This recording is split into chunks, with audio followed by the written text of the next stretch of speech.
Bonsoir à tous. Ce soir, on prend le temps d'analyser calmement l'affaire du portrait décroché par Bali Bakayoko, le nouveau maire de Saint-Denis, un geste qui a fait beaucoup de bruit, beaucoup de réactions, mais qui mérite qu'on s'arrête dessus parce qu'il dit quelque chose de la France. Et il dit aussi quelque chose de la Guadeloupe.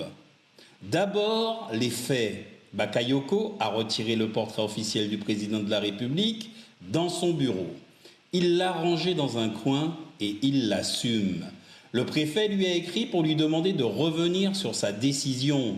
Mais dans la même lettre, le préfet reconnaît une chose essentielle, ce n'est pas illégal. Et c'est là que tout commence. Parce que contrairement à ce que beaucoup pensent, aucune loi n'oblige un maire à afficher le portrait du président. C'est un usage républicain, une tradition, un symbole, mais pas une obligation juridique. Donc pas d'infraction, pas de sanction, pas de procédure. Alors pourquoi ça fait polémique? Parce que la politique, ce n'est pas seulement des textes, c'est aussi des symboles.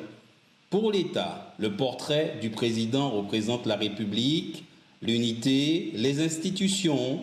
Pour Bakayoko, il représente un pouvoir qui ne corrige pas les inégalités, un pouvoir qui laisse certains territoires de côté. Et c'est là que cette affaire résonne chez nous, en Guadeloupe. Parce que nous aussi, nous vivons cette tension entre le symbole républicain et la réalité du terrain. Nous aussi, nous connaissons les retards, les inégalités, les crises à répétition, les services publics fragilisés, les décisions prises loin d'ici. Nous aussi, nous avons parfois l'impression que la République nous demande du respect sans toujours nous en donner autant en retour. Alors non, il ne s'agit pas de décrocher quoi que ce soit, il ne s'agit pas d'imiter un geste, il s'agit de comprendre ce qu'il révèle, un malaise, une distance, une fracture entre l'État et certains territoires. Et cette fracture, elle existe aussi chez nous. Le vrai débat n'est pas juridique, le vrai débat c'est comment restaurer la confiance. Comment faire République quand une partie du pays se sent oubliée? Comment redonner du sens au symbole quand la réalité ne suit pas? Le portrait n'est pas obligatoire. Le respect des institutions, oui.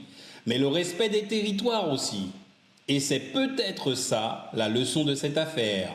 La République ne tient pas seulement sur un portrait accroché au mur, elle tient sur la manière dont elle traite ses citoyens partout, y compris ici, en Guadeloupe.